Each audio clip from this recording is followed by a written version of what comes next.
আমার প্রিয় শিক্ষার্থীরা, ইংরেজি পত্রিকা কিভাবে পড়া যায় এবং লেখা যায় সেই সেশনে আপনাকে স্বাগত।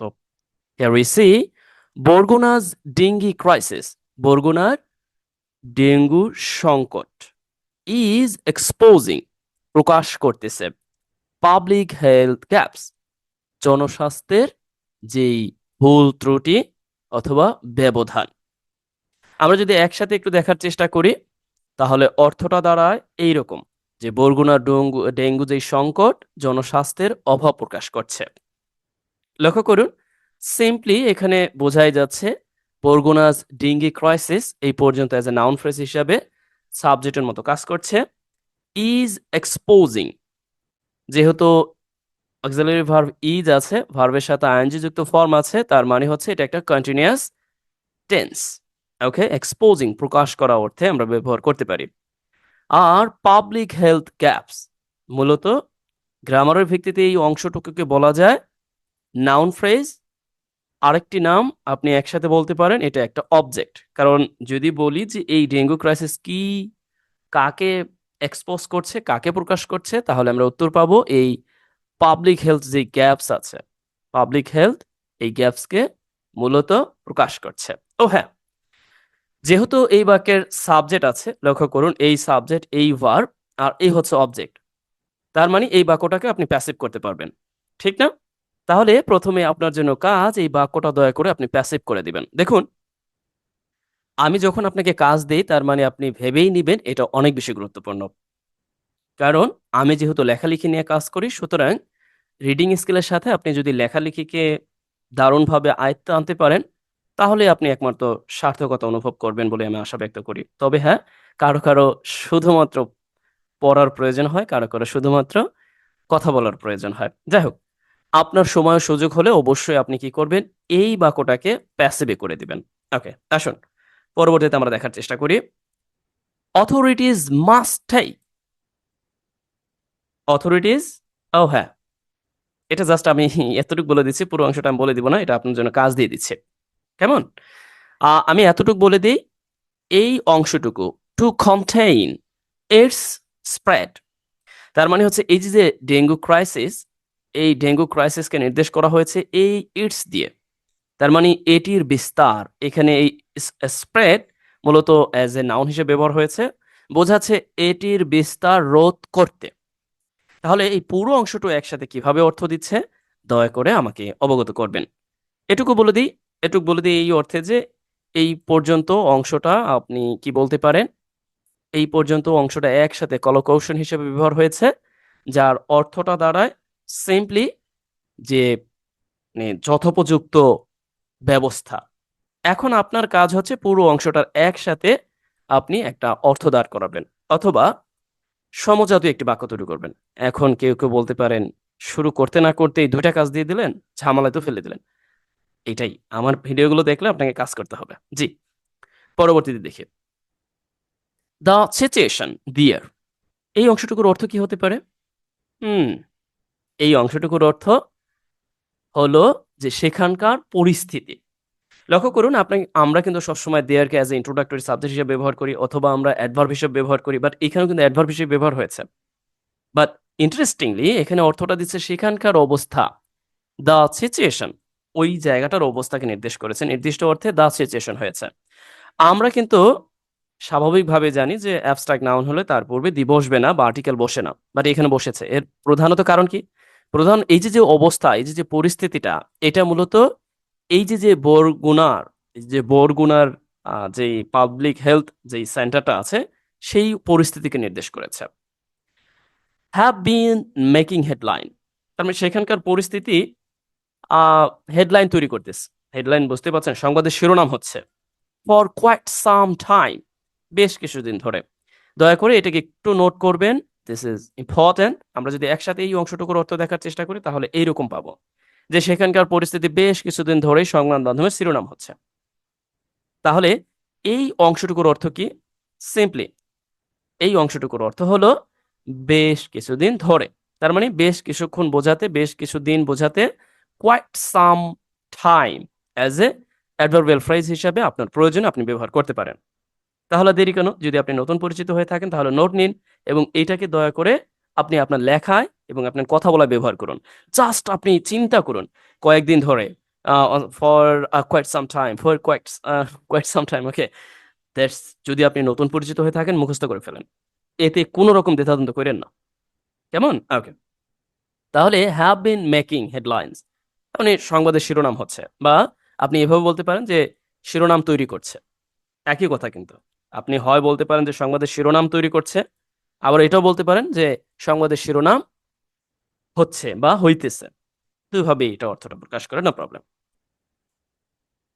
অ্যান্ড নাও এবং এখন আ সার্ভে একটি গবেষণা by the institute of epidemiology, disease control and research IEDCR একটি প্রতিষ্ঠানের নাম সংক্ষেপে, যে আইইডিসিআর কর্তৃক একটি survey conducted from June 17 to 19 জুনের 17 তারিখ থেকে 19 তারিখ পর্যন্ত সময়ে যেটি মূলত পরিচালিত হয়েছিল। লক্ষ্য করুন এখানে আমরা দেখতে পাচ্ছি এম ড্যাশ ব্যবহার করে এই অংশটুকু লেখা হয়েছে। আপনার প্রশ্ন হতে পারে না মানে এই অংশটুকু কার কাজ বা কিভাবে এখানে চলে আসে? লক্ষ্য করুন এই অংশটুকুর মূলত যার কাজ করছে সেটা হলো এই সার্ভেটা। বুঝতে পারছেন? তার মানে এই যে সার্ভেটা যেটা মূলত কি হয়েছিল পরিচালিত করা হয়েছিল পরিচালিত করা হয়েছিল কত 17 থেকে 19 তারিখের মধ্যে এই প্রতিষ্ঠান কর্তৃক।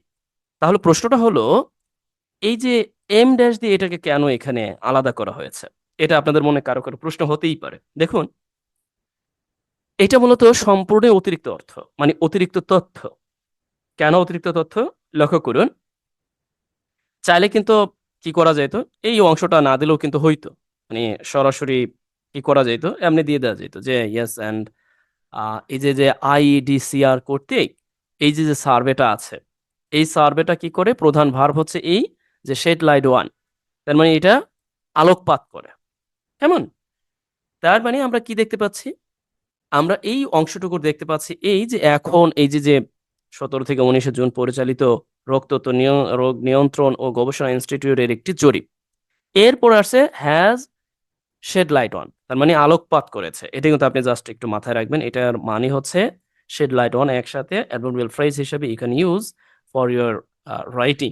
এটা অনেক অনেক একাডেমিক মানে অনেক অনেক একটা ইউজেবল এবং কি দারুণ একটি ফ্রেজাল ভার্ব। এটা মূলত আলোকপাত করেছে why it has become so severe, কেন এটা এত বেশি মানে মারাত্মক হয়েছে একসাথে। এখন আমি যদি আপনাকে প্রশ্ন করি এই যে অংশটুকু লেখা হয়েছে why it has become so severe, তাহলে আপনি আমাকে বলতে পারবেন যে এইটা কি ধরনের ক্লোজ? দেখুন আমার ভিডিওগুলো যারা দেখেন ইউজুয়ালি যেহেতু ইতিমধ্যে আপনাদের আমি কাজ দিয়ে দিয়েছি বেশ কয়েকটি, এই জন্য আমি এখন আর কাজ দিচ্ছি না। জাস্ট এটা বলছি যে এইটা হচ্ছে মূলত এক ধরনের নাউন ক্লোজ। এখন কেউ কেউ বলতে পারেন কিভাবে নাউন ক্লোজ? হ্যাঁ, আমরা যদি ধরুন আমরা যদি চাই এই অংশটুকু মানে কথার কথা এই অংশটুকু আমি এখানে রাখবো না, এখানে আমি ইট বসিয়ে দিব ইট, তাহলে কিন্তু এখানে অর্থ দিবে। কিভাবে অর্থ দিবে? ধরুন আমি এখানে ইট বসিয়ে দিলাম তাহলে অর্থটা দাঁড়াবে এই এটির উপর আলোকপাত করা, তার মানে অর্থ দিচ্ছে। যখন কোনো একটি অংশ কোনো একটি কনজাংশন যুক্ত অংশ কোনো একটি ক্লোজ যখন অর্থ প্রদান করবে ইট এর পরিবর্তে আপনি বসাতে পারবেন বা ওইটার পরিবর্তে ইট বসাতে পারবেন, তার মানে definitely you can call this is a noun clause. এখন এই নাউন ক্লোজটা এখানে ব্যবহার হয়েছে আমরা লক্ষ্য করলাম, যা কি বোঝাচ্ছে? যা বোঝাচ্ছে মূলত আহ, কেন যে এটা এত বেশি গুরুত্বপূর্ণ গুরুতর হয়ে দাঁড়িয়েছে এটা আলোকপাত করেছে। কি পারবেন না? মানে পারবেন না বলতে আপনি কি বুঝতে পারেননি? চাইলে আপনি এগুলো ব্যবহার করতে পারবেন কি? হয়তো বা একটু জটিল মনে হতে পারে, তবে আপনার জন্য কাজ ইতিমধ্যে আমি দিয়েছি। এটাকে আপনি প্যাসিভ করবেন আর কি করবেন এই যে অংশটা আছে এই অংশটার প্রপার অর্থ দেওয়ার চেষ্টা করবেন। আমি জাস্ট এই অংশটুকু বলেছি অ্যান্ড টু কন্টিনিউ স্প্রেড, তার মানে নিয়ন্ত্রণ করতে এই অংশটুকু অ্যাজ ইনফিনিটিভ হিসেবে ব্যবহার হয়েছে। এটির স্প্রেড মানে এটির বিস্তৃতি নিয়ন্ত্রণ করতে। এটা পুরো অংশটা কিভাবে অর্থ দেয় এটা আপনি লিখে দিবেন। আর এইখানে আমি যে সংক্ষিপ্তে বলে চলে গেলাম, এই অংশটাই বা কিভাবে লেখা হয়েছে সেটা আমি বলে দিচ্ছি। দেখুন, ধরুন এই অংশটা এখানে নাই। মানে কথার কথা। এটা তো থাকার কথা। এটা না থাকলে হয় নাকি? ধরুন এই অংশটা নাই। ব্যাপারটা হচ্ছে ঠিক এইরকম ভাবে। কিভাবে? লক্ষ্য করুন যে আমরা সিম্পলি বলতে পারি এই যে সার্ভেটা, সেই সার্ভেটা কি হয়েছে? এইভাবে বলতে পারি যে এই সার্ভেটারকে আমরা নির্দেশ করতে পারি কি দিয়ে? এরকম ভাবে। হুইচ দিয়ে নির্দেশ করতে পারি। অথবা এই সার্ভেটাকে আমরা দ্যাট দিয়ে নির্দেশ করতে পারি। হ্যাঁ? যেটি মূলত এরপর আমরা বলতে পারি কি যে ওয়াজ, এইভাবে যে ওয়াজ কন্ডাক্টেড। এরপরে কন্ডাক্টেড যেটা মূলত পরিচালিত হয়েছিল এত এর মাঝে। আপনি কিন্তু চাইলে আবার কি করতে পারেন? কন্ডাক্টেড। আবার এখানে বাই যুক্ত করে এই যে অংশটা আমরা যাকে এখান থেকে উড়াইয়া দিছি, মানে উধাও করে ফেলছি, এই প্রতিষ্ঠানের নামটা আপনি এখানে সিম্পলি দিয়ে দিতে পারেন। এটা হয়তোবা অনেকেই বুঝতে পারবেন না, মানে একটু জটিল করে লিখছে। চাইলে কিন্তু এই অংশটা এইখানে লিখে দেওয়া যাইত। তারপর অনেকে হয়তোবা বোঝে নাই বা আপনার কাছে জটিল মনে হতে পারে। দেখুন, এই জাতীয় সমস্যাগুলোকে সমাধানের জন্য আপনাকে ধীরে সুস্থে আস্তে আস্তে এগোতে হবে। তাড়াহুড়োর কিছু নেই। আপনি পূর্ববর্তী ভিডিওগুলো দেখতে পারেন বা ভবিষ্যতে যে ভিডিওগুলো আমি আপলোড দেব সেগুলো আপনি দেখতে পারেন। তাহলে আজ এই পর্যন্তই। তবে আপনি আরেকটি কাজ না করলেই নয়। এই যে শেড লাইট 1 এটা ব্যবহার করে দয়া করে একটি বাক্য তৈরি করে দিবেন। যদি পারেন। অথবা এটার একটি সিনোনিমাস লিখে দিতে পারেন। এটাই হচ্ছে মানে আপনি অ্যাজ এ স্টুডেন্ট হিসেবে আমি মনে করি যে আপনার এখান থেকে শিক্ষা। কেমন? ও হ্যাঁ, আজ এই পর্যন্তই। তাহলে যদি ভিডিওটি ভালো লাগে অবশ্যই লাইক, কমেন্ট, শেয়ার দিয়ে সঙ্গে থাকবেন। আর একটি ব্যাপার না বললেই নয়, যদি আমার রেকর্ডেড কোর্স কেউ কিনতে চান, মানে আ রেকর্ডেড কোর্সটা ১০০ প্লাস ভিডিও, ১১২ টার মতো ভিডিও আছে। একেবারে স্পেশালি আপনাদের জন্য তৈরি করা হয়েছে। যদি কেউ চান যে না আপনি নিতে চান, আপনি সিরিয়াল অনুযায়ী মেইনটেইন করে আপনি লেখা শিখতে চান, অনেক প্র্যাকটিক্যাল ক্লাস দেওয়া আছে, অনেক বাড়ির কাজ দেওয়া আছে। এমনকি আপনি পিডিএফ ডাউনলোড করে আপনার প্রয়োজনে সেগুলোকে ব্যবহার করতে পারবেন। ঠিক ঐরকমভাবে আমি মূলত সাজিয়ে রেখেছি। চাইলে আপনি খুব সহজেই কিনে আপনার প্রয়োজনে পড়তে পারেন। তাহলে আজ এই পর্যন্তই। ভালো থাকুন। আর আপনার জন্য রাখা কাজ আপনি করে ফেলুন। Best wishes for you.